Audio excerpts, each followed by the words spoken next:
Yo mga idol, kamusta? Sports Talk PH nga pala. Ang mga bigating laban, pag-usapan natin yan mga idol. Ngunit bago ang lahat ay huwag kakalimutang mag-subscribe at i-click ang notification bell button for more sports talk. So bukod nga po sa naging laban ng current WBO Junior Welterweight World Champion Teofimo Lopez kahapon, kung saan tinalo niya via lopsided unanimous decision ang veteranong world title challenger na si Steve Claggett, ay napakadami pa pong mga bigating laban na naganap din kahapon. Pag sa co-main event naman ni Teofimo Lopez, ay sumampa naman sa ibabaw ng lona ang former WBO Featherweight World Champion Robbie C. Ramirez, kung saan tinalo niya naman ang matibay na pambato ng Mexico na si Brandon Leon Benitez via 7th round technical knockout. Ito po ang nagsilbing pagbabalik ni Ramirez matapos niyang masilat sa kamay ng current undefeated WBO Featherweight World Champion Rafael Espinosa 6 na buwan pa lamang ang nakakalipas. Dahil sa panalo ni Ramirez ay inaasahan naman na mag-rematch na sila ni Espinosa. Samantala, sa boxing event naman nga po ng Matchroom Boxing Promotions ni Eddie Hearn, ay lumaban naman sa co-main event ang former IBF Flyweight World Champion Sunny Edwards kontra sa Meksikanong si Adrian Correl.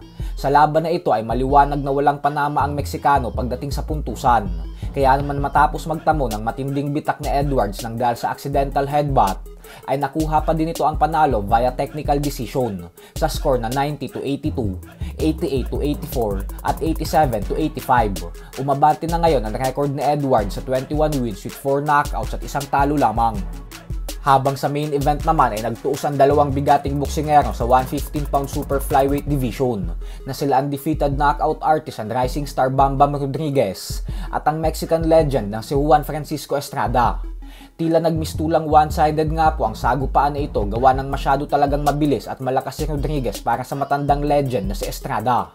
Bagamat nakascore ng knockdown si Estrada sa round 5, ay hindi po ito sapat upang maipatikim kay Rodriguez ang kauna-unahang talo nito. Dahil agad itong bumawi at tuluyang tinapos si Estrada via 7th round knockout sa pamamagitan ng isang solidong body shot na siyang dahilan kung bakit namilipit ng husto sa sakit si Estrada. Dahil sa panalong ito ni Rodriguez, ay isa na siyang ganap na 2-division world champion ngayon at siya na din ang bagong WBC and The Ring Magazine Super Flyweight World Champion. Bukod dyan ay hindi na din naiwasan sa interview nito pagkatapos ng laban na tanungin si Rodriguez kung makikita daw ba natin ang inaasam-asam ng lahat ng fans na bigating mega showdown sa pagitan niya at ng current undisputed super bantamweight world champion Japanese monster na Naoya Inoue. Para po kasi sa mga hindi nakakaalam ay minamatch talaga ito ng mga fans at boxing analyst gawa ng nakikita nila ito bilang isang napaka-aksyon na laban. Maging si Shakur Stevenson ay sinabi na si Bam Rodriguez umano ang nakikita niyang fighter ngayon sa mababang dibisyon na may kakayahang talunin ang binansagang halimaw ng Japan. Subalit sa kasamaang palad nga po ay prangka na pong sinabi ni Rodriguez kahapon sa post-fight interview na maging makatotohanan umano tayo. 2 dibisyon umano ang agwat nila ngayon ni Inoue.